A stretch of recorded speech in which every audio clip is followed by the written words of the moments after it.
Next class में आज हम फाइनली लास्ट लेक्चर होगा हमारा मोशन का, यूनिफॉर्म मोशन का एंड स्पीड का, जो भी टॉपिक है मोशन का लास्ट लेक्चर, जहाँ पे मेनली हम डिस्कस करेंगे एक्सीलरेशन। ठीक है, uniform and non uniform motion सिर्फ बोल देंगे एक बार, फास्ट ट्रैक रिवीजन अगर आपने पढ़ा होगा तो। ठीक है, और इक्वेशन ऑफ मोशन के बारे में डिटेल्ड स्टडी कर लेंगे और कंप्लीट टॉपिक हमारे यहाँ पे समाप्त हो जाएगा, मतलब काइनेमेटिक्स का ये portion study of motion complete हो जाएगा। चलिए स्टार्ट करते हैं। प्रीवियस टॉपिक को फास्ट वे में रिकॉल कर देते हैं। डिस्टेंस पढ़ा चुका हूँ, रियल पाथ लेंथ, ठीक है, यहाँ तक clear. Displacement, shortest distance between 2 point. Distance is scalar, displacement is vector. Distance is always greater than displacement. ये सारे पॉइंट याद रखिए, सफिशियंट है। बात करता हूँ स्पीड एंड वेलोसिटी की, चाल और वेग की। तो चाल आपकी अदिश राशि है, वेग आपकी सदिश राशि है। चाल बराबर दूरी बटे समय, वेग बराबर विस्थापन बटे समय। चाल जो होती है वो हमेशा धनात्मक होगा, हमेशा जीरो भी हो सकता है, लेकिन वेग आपका धनात्मक, ऋणात्मक, शून्य तीनों होगा। और यही कॉन्सेप्ट वेग और चाल और दूरी और विस्थापन सबके लिए वैलिड है, लिखवाए थे। तो यही सब हमने रीड करवाए थे पिछले क्लास में। आइए स्टार्ट करते हैं प्रीवियस टॉपिक के बाद। जस्ट बहुत ही most important point, that is acceleration. That is acceleration, इसको हम कहते हैं त्वरण। और त्वरण को आपको फॉर्मूले से याद करने का तरीका ये भी एक्सप्लेन करेंगे। एक्सीलरेशन, और एक्सीलरेशन की डेफिनेशन में बिल्कुल कम शब्दों में कहा जाता है किसी वस्तु के वेग में परिवर्तन की दर, किसी वस्तु के वेग में परिवर्तन की दर ही क्या कहलाती है? त्वरण कहलाती है।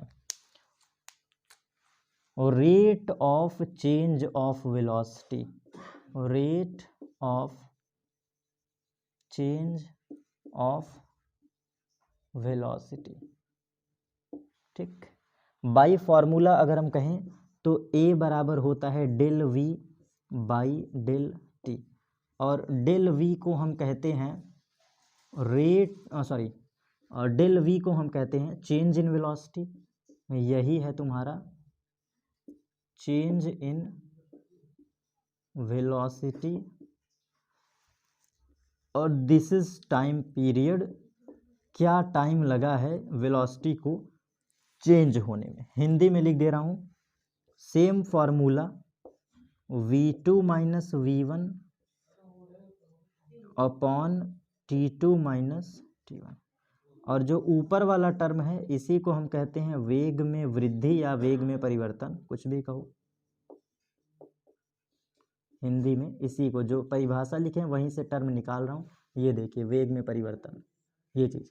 और दर का मतलब होता है समय, दर का मतलब होता है हमेशा समय, और ये आपका क्या है? समयांतराल। वेग जैसे बदला है तो टाइम कितना लगा? समयांतराल।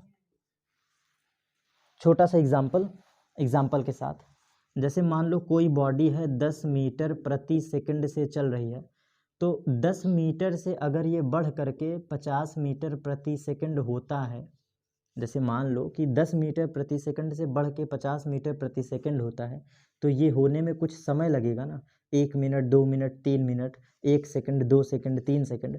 तो जो समय लगा वही है, यही समय आपको यहाँ पे लिखना है। वेग जब बढ़ रहा है तो समय कितना लगा? छोटा सा उदाहरण सेट कर लीजिए। जैसे मान लो कि तुम कभी बाइक पे बैठे हुए हो, या कार में बैठे हो, ट्रेन में बैठे हो, कहीं पर भी बैठे हो, और वो जब चलना शुरू करेगा तो इनिशियली आपकी चाल 0 होती है, फिर 0 से बढ़ के 10 होगा, फिर 15 होगा, फिर 20 होगा, 25, 30, और जब ट्रेन अपने रफ्तार पे आती है तो मान लो 50 मीटर पर सेकंड, मान लो 60 मीटर पर सेकंड, या मान लो 100 मीटर पर सेकंड। तो इस दौरान कुछ टाइम लगा होगा ना। ऐसा तो है नहीं कि 0 से सीधा 100 हो गया, या फिर सडनली 20 से 100 हो गया, ऐसा तो नहीं है। कुछ समय लगता है ना, वही टाइम पीरियड हमें यहाँ पे रखना है। वेग के परिवर्तन के समय कितना टाइम लगा, तो वेग में परिवर्तन और वही टाइम पीरियड। तो ये फॉर्मूला याद रखिएगा फाइनली, A बराबर v2 minus V one upon T two minus T one del V by del T, और या फिर कुछ किताबें इसको लिखती हैं v final minus v initial divide by T final minus T initial. ये लैंग्वेज थोड़ी सी कॉम्प्लेक्स हो सकती है, इसको हम और भी लिख सकते हैं। अगर इसको और क्लियर करना चाहें तो आइए ज़रा एक पॉइंट और समझा देते हैं। जो मैंने यहाँ छोटा सा त्रिभुज लगाया है, इस त्रिभुज को हम पढ़ते हैं डेल्टा, इसको हम पढ़ते हैं डेल्टा, और डेल्टा का मतलब होता है परिवर्तन। जिसके साथ डेल्टा लग जाता है वो टर्म हमेशा परिवर्तन कहलाता है। डेल्टा शब्द जिसके साथ लगता है वो हमेशा क्या कहलाता है? परिवर्तन। परिवर्तन।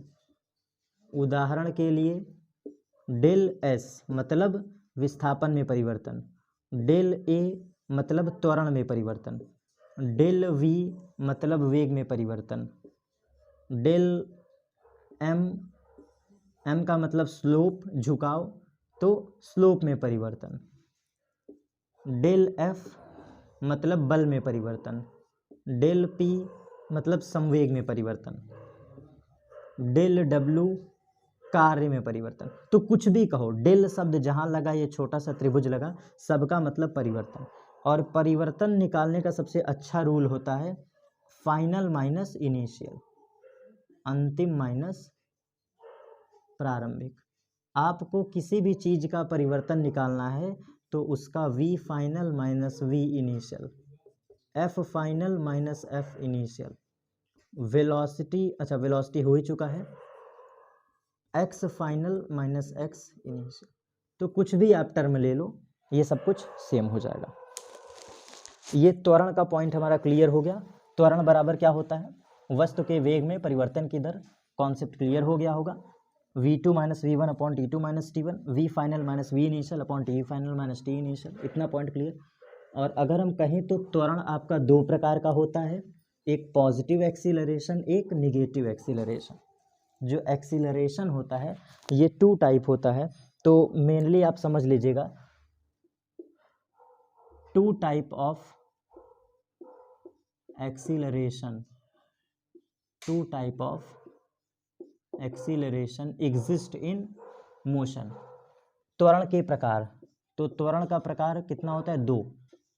त्वरण दो प्रकार का होता है,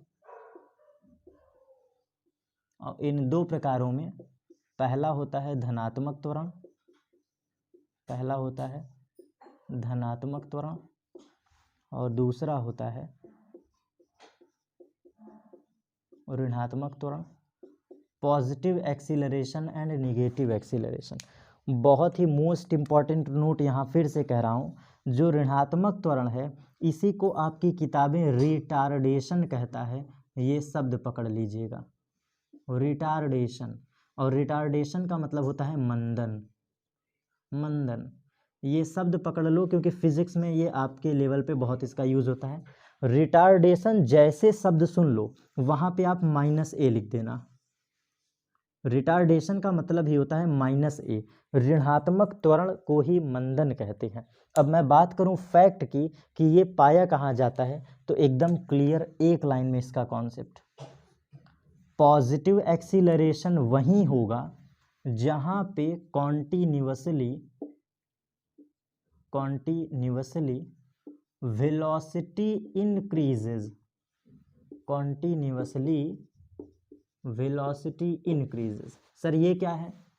जहां पर वस्तु का वेग लगातार बढ़े, वस्तु के वेग का लगातार बढ़ते रहना, लगातार बढ़ते रहना, इसका फिक्स और फिक्स कंडीशन है। मतलब यहाँ पर कोई यदि परंतु तथा नहीं होगा कि इफ बट कर लो और अपनी मर्जी लगा दो, नहीं।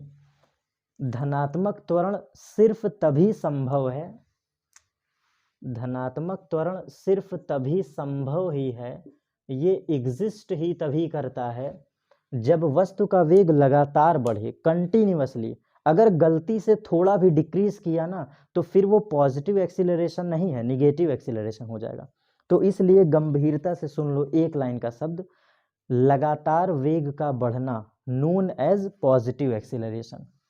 इसका छोटा सा एग्जाम्पल, जैसे मान लो आप बाइक चलाना स्टार्ट किए, आपके हाथ में पहली बार बाइक आई, नए नए चालक हैं, ठीक, जैसा कि जानते भी हैं रियल लाइफ में जब आपको पहली बार गाड़ी चलाने को मिलता है तो बहुत तेज़ चलाते हैं, ये आदत होती है हमारी, जेन्युइन आदत होती है।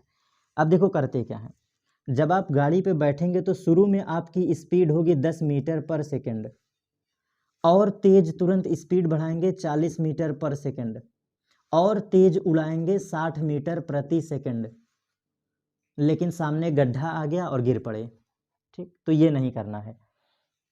स्पीड कंटिन्यूअसली चेंज हो रहा है, कॉन्सेप्ट पकड़ लीजिएगा, 10 मीटर पर सेकंड, फिर 40 मीटर पर सेकंड, फिर 60 मीटर पर सेकंड, फिर 80 मीटर प्रति सेकंड। तो ये लगातार क्या है, बढ़ना, देख लो 10 से 40, फिर 60, फिर 80, फिर 120 मीटर पर सेकंड। तो लगातार वेग बढ़ रहा है, और लगातार वेग का बढ़ना एक शब्द में क्या कहलाता है, एक्सीलरेशन। और यहीं से शब्द निकला है, जो बाइक में एक्सीलरेटर होता है ना, यहीं से शब्द निकला है, फिजिक्स से ही निकला है, एक्सीलरेटर। आप सुने होंगे ये शब्द, एक्सीलरेटर। तो एक्सीलरेटर इसी का नाम है, वेग को बढ़ाने वाला फैक्टर ही एक्सीलरेटर है। गाड़ी में क्यों एक्सीलरेटर लगा होता है, एक्सीलरेटर का काम ही है वेग बढ़ाना, वेग बढ़ाना, ठीक, clear. Same as it is, ऐसे ही अगर ये पॉइंट क्लियर, तो आइए ऋणात्मक त्वरण की बात कर लेते हैं। ऋणात्मक त्वरण यहां पर, तो ऋणात्मक त्वरण क्या होगा, कंटिन्यूअसली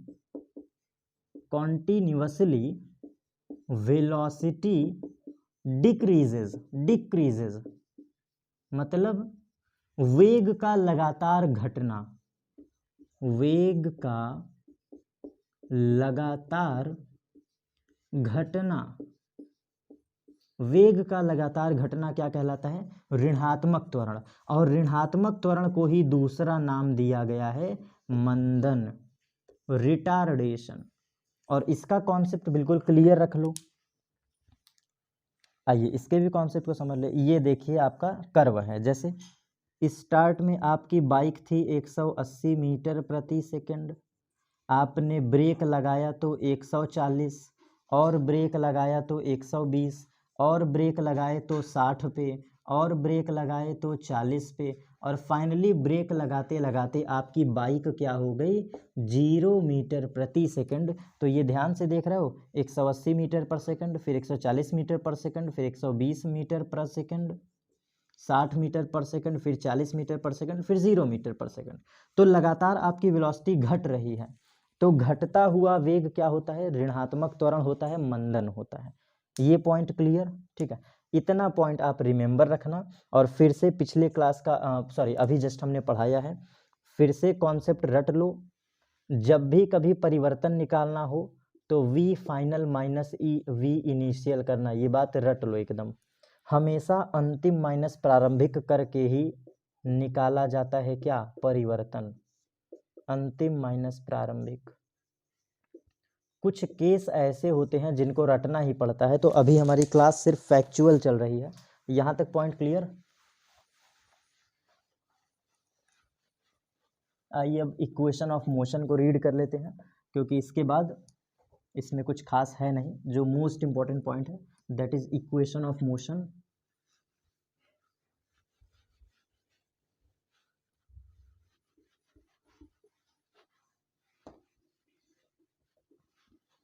और इक्वेशन ऑफ मोशन तभी समझ में आएगा जब तक हम सवाल ना लगाएं। तो इसके लिए सवाल पर ही आपको डिपेंडेंट रहना पड़ेगा। बस मैं फॉर्मेलिटी के लिए नोट डाउन कर ले रहा हूँ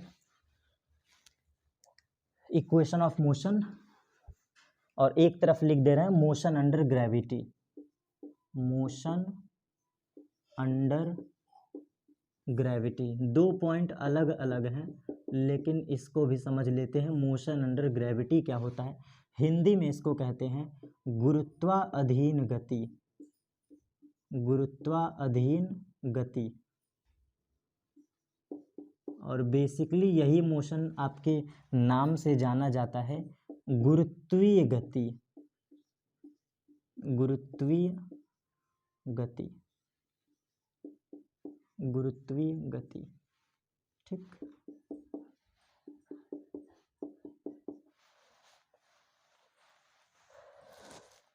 और इधर साइड हम लिख लेते हैं गति का समीकरण, गति का समीकरण,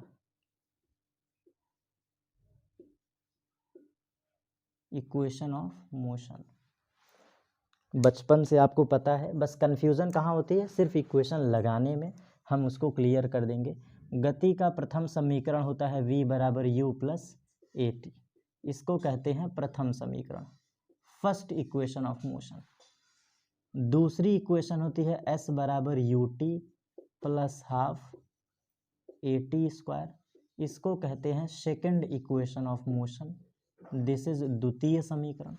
और फाइनल इक्वेशन होता है v स्क्वायर बराबर यू स्क्वायर प्लस 2as, ये है आपकी तृतीय equation, third equation of motion. जहाँ पर सामान्यतः प्रतीकों के कुछ अर्थ होते हैं, यहाँ पर कुछ वर्ड हैं, इनका कुछ अलग प्रतीक होता है। सर क्या? जहाँ जहाँ u आया है, u इज नोन एज प्रारंभिक वेग, u इज नोन एज प्रारंभिक वेग, इनिशियल वेलोसिटी,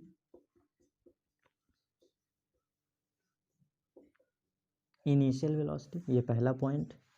जहाँ जहाँ v आया है, v का सामान्यतः मतलब होता है अंतिम वेग, अंतिम वेग। Basically it is known as final velocity of body, final velocity of body. और जहाँ जहाँ s आया है, s इसको नोट करके लिख दे रहा हूँ स्टार पॉइंट करके, क्योंकि बाकी सब स्टार नहीं है मगर ये स्टार है। क्या है वो स्टार? s की जगह आप हमेशा याद रखना ये विस्थापन देता है, न कि दूरी। ठीक, तो s का मतलब डिस्प्लेसमेंट होता है। मैक्सिमम बच्चे इसको दूरी मान करके इक्वेशन लगा देते हैं और सवाल गलत कर लेते हैं। तो u हो गया, v हो गया, s हो गया, और क्या बचा है? सिर्फ a बचा है, a। और a क्या है? a का मतलब है नियत त्वरण, कांस्टेंट एक्सीलरेशन होना चाहिए, ये मस्ट कंडीशन है, अभी लिख देते हैं। a का मतलब है नियत त्वरण, कांस्टेंट एक्सीलरेशन। और जो टाइम t है, दिस टाइम t इज समय अंतराल या फिर समय, गति के दौरान समय कितना लगा, दैट इज टाइम इंटरवल। ठीक है, इतना बातें क्लियर। अब एक कंडीशन है कि ये गति का समीकरण सिर्फ तभी वैलिड होता है जब नियत त्वरण कार्य करे। Constant acceleration works during the motion. बहुत इंपॉर्टेंट फैक्ट है, गति का समीकरण तब मत लगा देना जब त्वरण परिवर्ती हो। Means if acceleration continuously changes with respect to time, then these equation of motion are not applied on it, या फिर not applicable for this condition। जब हमारा त्वरण परिवर्ती होता है, जब गति के दौरान त्वरण परिवर्ती होता है, तो उस दौरान हम गति का समीकरण नहीं लगाते, ये जो 3 है, क्योंकि ये एप्लीकेबल नहीं है, फेल कर जाता है। ठीक, तो याद रखिएगा जो a होना चाहिए इन गति के तीनों समीकरण के लिए, जो a होना चाहिए वो नियत, मतलब a बराबर या तो 2 हो, या तो 3 हो, या तो 4 हो, या तो 5 हो, या तो 10 हो, या तो 20 हो, मगर कांस्टेंट हो, मगर नियत हो। ठीक है, मगर कांस्टेंट होना चाहिए, परिवर्ती ना हो। और गुरुत्वाधीन गति का मतलब क्या होता है? गुरुत्वाधीन ऐसी गति होती है जो पृथ्वी के ऊपर ऊर्ध्वाधर गति हो, मतलब पृथ्वी से ऊपर की ओर, पृथ्वी से ऊपर की ओर या फिर नीचे की ओर, नीचे की ओर किसी वस्तु की गति, किसी वस्तु की गति, ये कहलाता है आपका मोशन अंडर ग्रेविटी। गुरुत्वाधीन गति इसी को कहते हैं। मतलब जब कोई वस्तु ऊपर से नीचे आए या फिर नीचे से ऊपर जाए, ऊर्ध्वाधर गति की बात कर रहा हूँ। ठीक, ये मोशन हॉरिजेंटली मोशन थे, ये क्षैतिज गति में होता है। क्षैतिज मीन्स एक्स एक्सिस के अलॉन्ग। ये जो हमने इक्वेशन यूज़ किया है ये एक्स एक्सिस के अलॉन्ग वर्क करता है, ये ऐसे along x axis, along x axis, ये क्षैतिज गति का है, ये क्षैतिज गति है।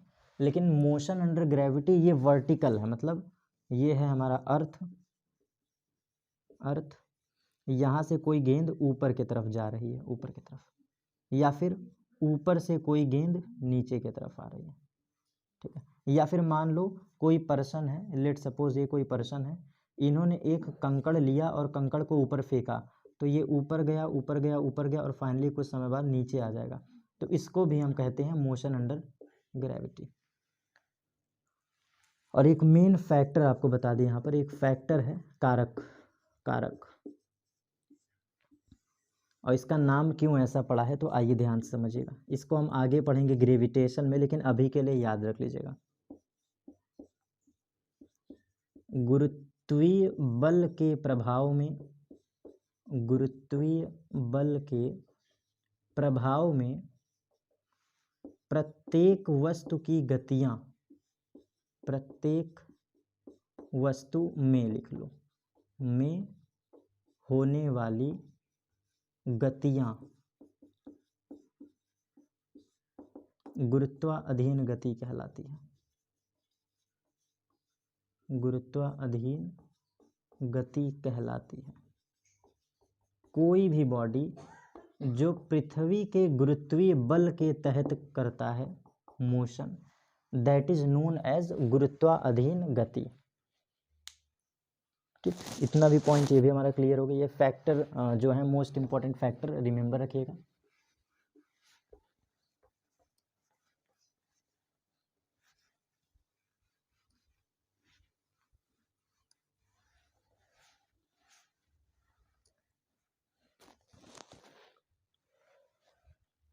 जब कोई वस्तु ऊपर से नीचे आती है तो इस केस में जो हम त्वरण लिखते हैं, त्वरण ए बराबर जी यूज़ करते हैं, जी, और जी की वैल्यू होती है 9.8 मीटर पर सेकेंड स्क्वायर। जो पृथ्वी का त्वरण है स्मॉल जी, इसकी वैल्यू हम यूज़ करते हैं 9.8 मीटर प्रति सेकेंड स्क्वायर। छोटा सा डायग्राम बना लेते हैं। ये पहला कंडीशन, ऊपर से नीचे की गति, ऊपर से नीचे की गति, जब कोई गेंद ऊपर से नीचे गिर रहा हो।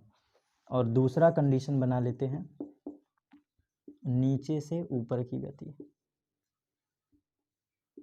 नीचे से ऊपर की ओर गति। चलिए अब इस कंडीशन को पढ़ लेते हैं। जब कोई बॉडी ऊपर से नीचे आए और नीचे से ऊपर जाए, सेम कंडीशन, सेम फार्मूला, सब कुछ सेम एज इट इज़ रहेगा, सब कुछ सेम एज इट इज़, बस केवल एक छोटा सा चेंज होता है, दैट इज़ v बराबर u प्लस जी टी।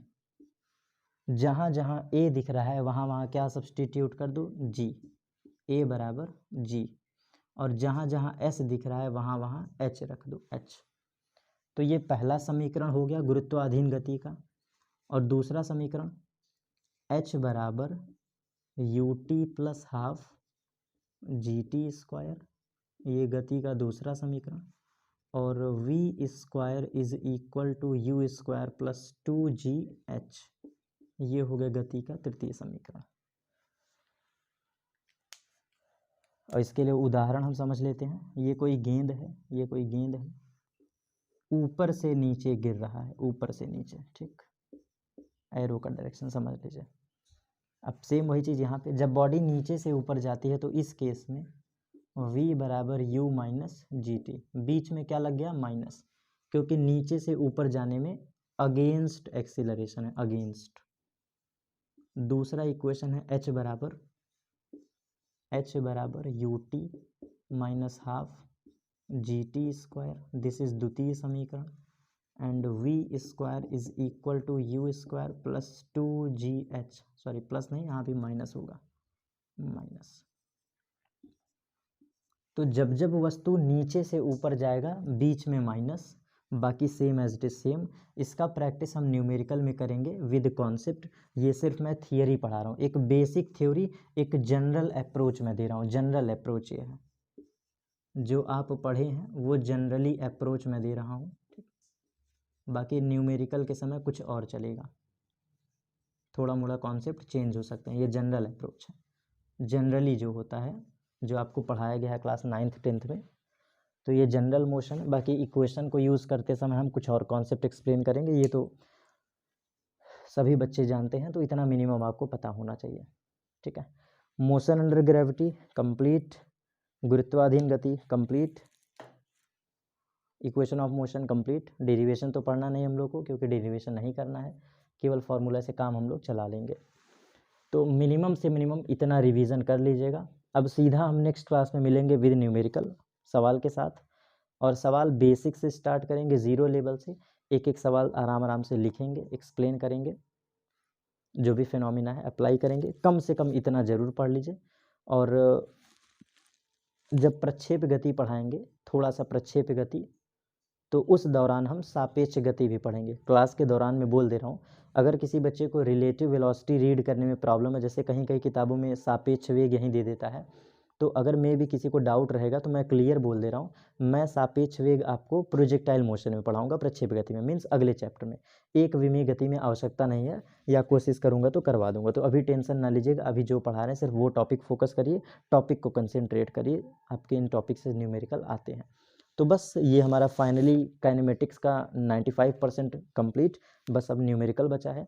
तो नेक्स्ट क्लास में मिलते हैं, आज के लिए बस इतना ही। धन्यवाद। रिवीजन करिए और मज़े से पढ़ाई करिए।